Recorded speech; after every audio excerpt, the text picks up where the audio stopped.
What's going on, Grizz fans? The season is upon us. I'm Michael Wallace. This is Kelcey Wright Johnson. And before we jump in to tomorrow night's season opener and home opener right here, you can see the court is already ready for the Grizzlies versus Spurs tomorrow night.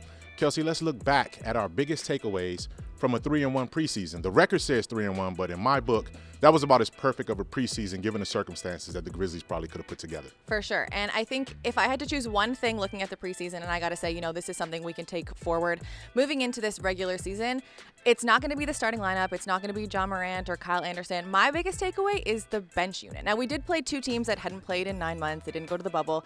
But if you look past that, I think that the bench unit and that second unit in, Tyus, Grayson, or D'Anthony, whoever is not in that starting lineup, Bane, Brandon Clark, I think that squad is going to be so impactful, and they played so well in those 4 games. And I think that's going to be my biggest takeaway is, once those starters need a rest, we have a unit now that can come in and continue. Absolutely. And that was one of the units that performed at the best levels of the NBA last season. We know the bench unit is strong. Another element that the Grizzlies would like to build on from elevating themselves into the league standings last year is the points in the paint. And that's my biggest takeaway because I think that's transferable. There are going to be some nights where the Grizzlies aren't going to knock down 3-point shots. I'm glad that they're taking more and more 3-pointers because that's part of the pace that they want to play at, and guys are confidently taking that shot.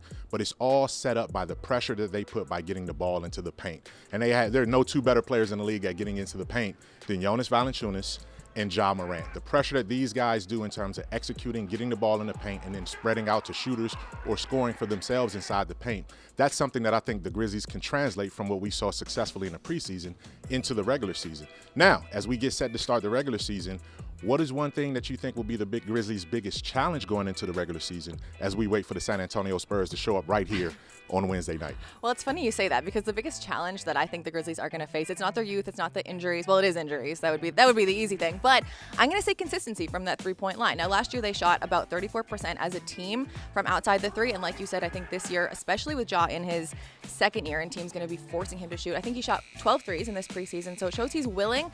But I think the consistency from the 3 is going to be a big factor in getting those points in the paint. So it's kind of what you're saying. It would be great if we can have those points in the paint. It would be great if we can continue leading the league in that.